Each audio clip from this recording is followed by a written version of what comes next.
Si vous appréciez la chaîne et aimeriez contribuer à son développement, utilisez le lien dans la description pour vos prochains achats sur Philibert.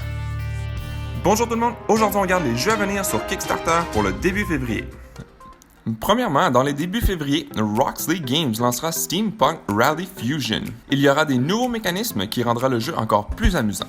Aussi, dans les débuts février, Looney Lab lancera Pyramid Quartet, une nouvelle série de jeux avec des pyramides. Encore dans les débuts février, le Run Lord Board Game sera lancé. C'est un jeu pour 1 à 4 joueurs et prendra de 45 à 180 minutes. Le jeu de société Run Lords est une expérience de jeu de table hybride basée dans le monde de la série fantastique la plus vendue de l'auteur légendaire David Farland. Les joueurs choisissent d'abord parmi 4 seigneurs runiques dynamiques, chacun avec leur propre carte, pour gagner des batailles légendaires. Le 2 février, Paper Pilot sera lancé. C'est un jeu de construction de deck et de combat spatial. Le 2 février, Dragon Dawn Production lancera Grey Eminence. C'est un jeu pour 3 à 5 joueurs et prendra de 60 à 90 minutes. Les joueurs jouent le rôle de puissants maîtres dans le monde moderne, chacun travaillant vers des objectifs communs ainsi que son propre agenda secret. Chaque personnage ténébreux utilise l'argent, le pouvoir et l'influence pour diriger le cours de multiples factions vers leurs propres désirs. Le 3 février, Board Games lancera The Lost Worlds of Josh Kirby. C'est un jeu pour 2 à 5 joueurs et prendra de 20 à 45 minutes. Le jeu propose un système de sélection d'actions basé sur les dés. Chaque tour, lancez et allouez des dés sur les cartes au centre de la table afin de sauver ou de conquérir le monde. Chaque décision affectera votre moralité vers soit un sauveur ou un tyran. Combinez les pouvoirs des mondes que vous avez revendiqués avec vos dés pour apporter des changements radicaux à travers la galaxie et vous propulser vers la victoire. Le 4 février, une extension pour le jeu Parks sera lancée. Parks Nightfall aura de nouvelles cartes de parcs avec des nouvelles récompenses et plusieurs nouvelles illustrations de 59 parcs, y compris 17 parcs non représentés dans le jeu de base. Le 4 février, Dragon Phoenix Games lancera Storm Dragons, un jeu pour 2 à 6 joueurs et prendra de 15 à 30 minutes. Menez votre faction de dragons, y compris les rois, les seigneurs de guerre, les voleurs, les assassins et plus encore, vers la victoire contre plusieurs autres factions de dragons. Protégez bien votre roi ou il tombera aux assassins. Le 4 février, Strange Machine Games lancera Valiant Wars, un jeu pour 2 à 5 joueurs et prendra de 30 à 60 minutes. Le royaume de Valiant s'est effondré dans un état de chaos. Le trône est vide. Des rebelles, des mercenaires et des tyrans ont envahi les terres du royaume autrefois prospère. Comme l'un des rares seigneurs de Valiant, il est de votre devoir de rétablir l'ordre. C'est un jeu de construction de deck et vous devrez pousser votre chance afin de rivaliser avec les autres seigneurs pour récupérer le plus de terres du royaume possible. Le 4 février, Steam Galaxy lancera une deuxième édition de Go Extinct, Stardust Catches the Carnivores, un jeu inspiré des livres pour enfants Stardust. Le 4 février, Mythic Games lancera Enchanter's East Quest, une extension pour 1 à 4 joueurs et prendra de 30 à 60 minutes. L'extension amène les joueurs dans les royaumes de l'Est déchirés par la guerre. Les habitants peuvent avoir l'air gentils, mais qui sait comment ils réagiront en temps de guerre. Leurs techniques de combat et leur magie sont très différentes de ce que vous avez connu déjà. Le 4 février, Flyers Games lancera Vampire: The Masquerade Chapters. Un jeu pour 1 à 4 joueurs et prendra de 30 à 60 minutes. Le jeu se déroule à Montréal après l'apparition de la Deuxième Inquisition et la chute du sabbat. Conçu autour de 3 piliers, histoire, stratégie et jeu de rôle, le jeu fusionne les meilleurs éléments de jeu de rôle et de jeu de société d'une manière totalement nouvelle. Les décisions des joueurs façonneront l'aventure dans une narration forte et mature. Aucun maître de jeu sera requis. Le 4 février, Alley Cat Games lancera Tinderbox, un jeu pour 2 à 5 joueurs et prendra de 3 à 15 minutes. Tinderbox place les joueurs dans un cadre de feu de camp où chaque joueur tentera de faire croître le feu. Mais attention, placez mal les blocs et vous risquez de brûler le camp.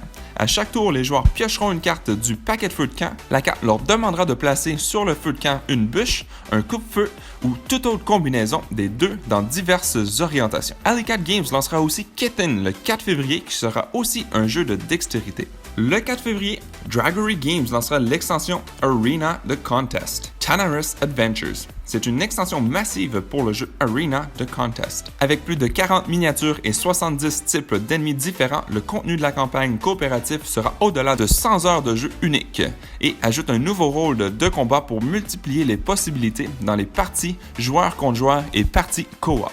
Le 4 février, Spellcraft Games lancera For Glory. C'est un jeu de combat de gladiateurs et de construction de deck pour 2 joueurs et et prendra de 60 à 90 minutes. Les joueurs jouent le rôle de propriétaires d'écoles de gladiateurs dans la Rome antique.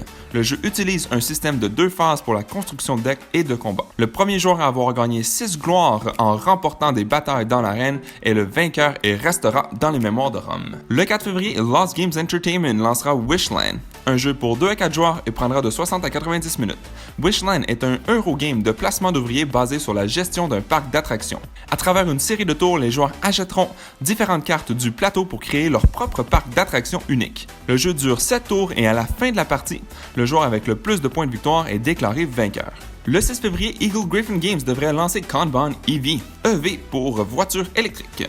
C'est un jeu pour 1 à 4 joueurs et prendra de 60 à 180 minutes. C'est un jeu qui se concentre sur la gestion de ressources et du temps. Vous serez aux commandes d'une installation de production de voitures afin d'atteindre les objectifs de l'usine et aussi atteindre le plus haut niveau de promotion. Vous gagnerez des points de production après avoir effectué diverses actions dans le jeu et le joueur avec le plus de points de production à la fin gagnera la partie. Le 10 février, Split Strike sera lancé. Un jeu pour 2 joueurs et chaque joueur jouera le rôle d'un assassin et le but sera d'éliminer l'autre joueur. Le 10 février, Rest Design lancera Saucy Grannies, un jeu pour 2 à 6 joueurs et prendra de 20 à 30 minutes. Vous incarnez une grand-mère participant à une compétition de cuisine où la sauce est d'importance capitale. Marquez des points en envoyant les membres de votre famille au marché pour acheter des ingrédients de choix.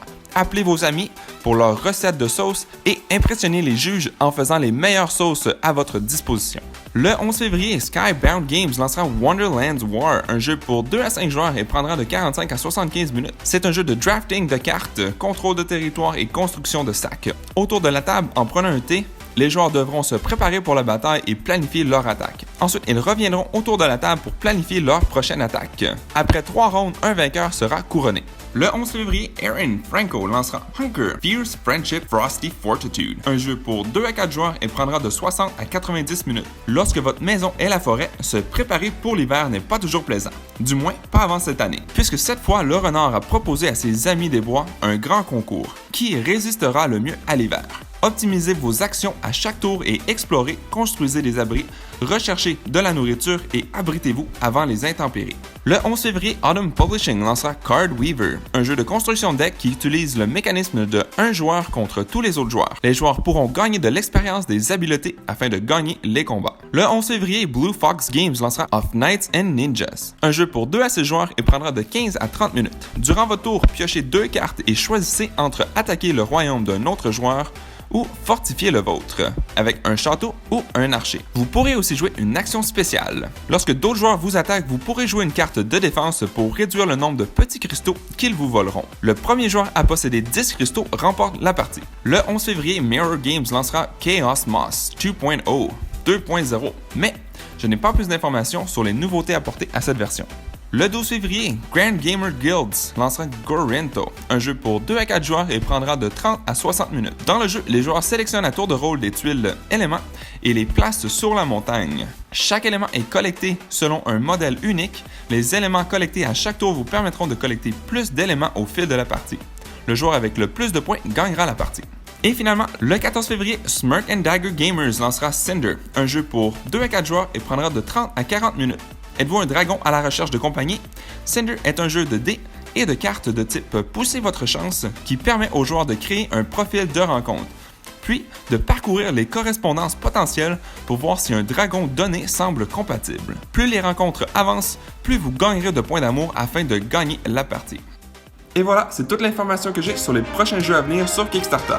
S'il y a des jeux qui vous intéressent, n'hésitez pas à nous laisser savoir dans les commentaires ci-dessous. Merci à toutes les personnes qui ont regardé jusqu'au bout cette vidéo. Si cela vous a plu, n'hésitez pas à mettre un j'aime ou un commentaire sous la vidéo et de vous abonner pour ne rien manquer à l'avenir, car cela fait toujours plaisir pour le travail réalisé.